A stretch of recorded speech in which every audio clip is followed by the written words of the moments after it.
It was deliberately built here to house the people who worked in the valley. They were charged with the building, the constructing, and also the decoration of the king's tombs in the valley. Families appear to have lived in their own single-story houses. This is actually the front door of a house that really I believe that this man was one of the overseers, and he should be a very influential person. Craftsmen, goldsmiths, and tomb builders enjoyed high status in a land where most of the population worked long, hard hours as farmers. Workmen had a pretty cushy job when it comes down to it. It seems that on average they worked maybe 2 out of 3 days. They would receive fish and wine on special occasions.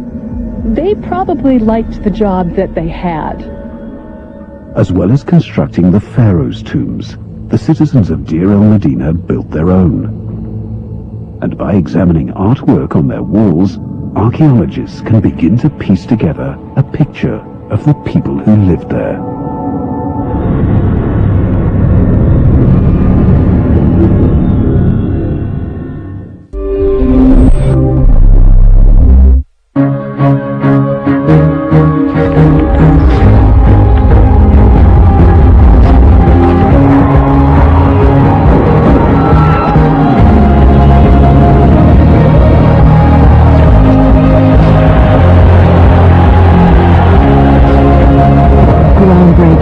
World-class documentaries, all in one place. Sunday Selection starts Sunday the 25th of October on Discovery World.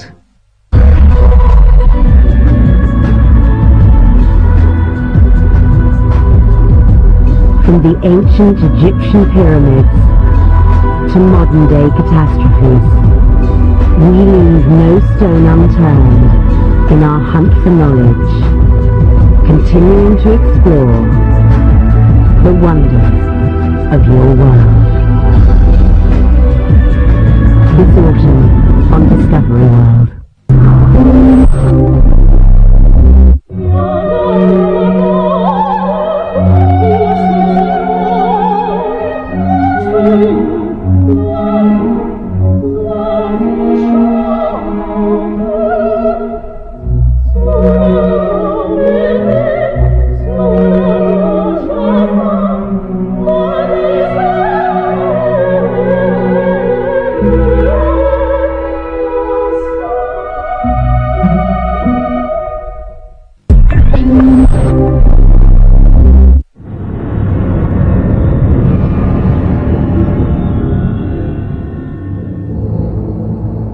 An hour's walk from the Valley of the Kings lie the remains of a remarkably intact ancient town.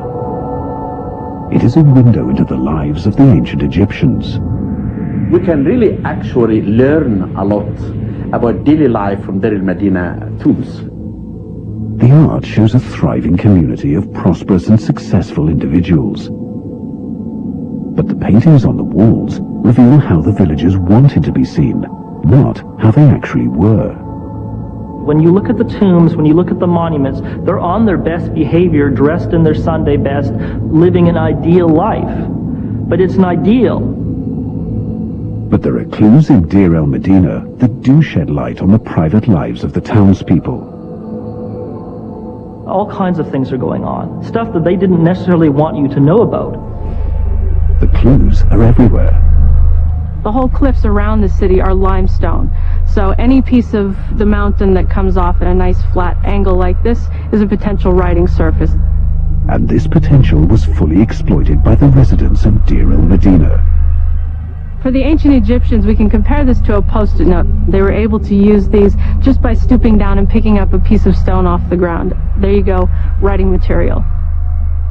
These shards, known by the Greek word ostraca, were used for both official records and private notes.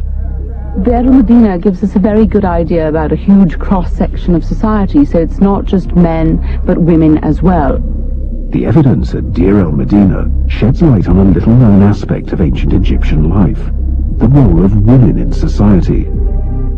We see their economic and their administrative activities where they're participating in legal contracts, where they have brought a suit against somebody else for a non-payment of goods or services. We have a lot of evidence about women who own property and their own work and their lives. Women in ancient Egypt had rights, more than women even in the Greek and Roman society, and even in Europe on the 16th and 17th century. That ostraka were used to send candid messages between friends makes them invaluable evidence of how the average Egyptian actually lived. We can see the real Egyptians essentially letting their hair down. Ostraka reveal how they spent their personal time. They like to drink, they obviously like to fornicate, and they love to gossip. From this ostraka, you can reconstruct the life 3,000 years ago, how they lived, and everything about them from the inscribed limestone. The evidence at Deir el-Medina reveals that its residents had lives not unlike our own. It tells us for the first time this discovery, not about kings and queens as we know all the time, but tell us about the common people and the life of the common people. The Egyptians were a very spiritual people.